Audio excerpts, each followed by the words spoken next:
ഞങ്ങൾ 3 പേര് ചേർന്നാണ് പങ്കുവെച്ചത്. പറഞ്ഞു വന്നപ്പോഴും 3 പേരും ഒരേ കാര്യം തന്നെയാണ് പങ്കുവെച്ചത്.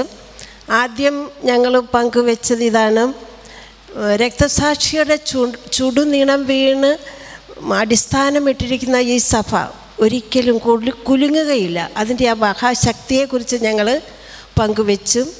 രണ്ടാമത്, ജ്ഞാനം പകർന്നു തരുവാനായിട്ട് കർത്താവ് എത്രമാത്രം ആഗ്രഹിക്കുന്നു, അതെത്ര സന്തോഷത്തോടു കൂടിയാണ് നമുക്ക് പകർന്നു തരുന്നത്.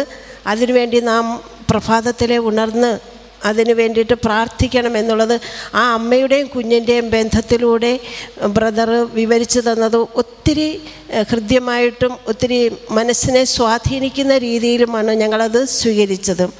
മൂന്നാമത്, കർത്താവാകുന്ന ഓഹരി അത് എത്ര പേർക്ക് വീതിച്ചു കൊടുത്താലും അത് മുഴുവനും ഓരോരുത്തർക്കും കിട്ടുന്നതാണ് എന്നുള്ള ആ സന്ദേശവും ഞങ്ങളെ 3 പേരെയും ഒത്തിരി സ്പർശിച്ചു.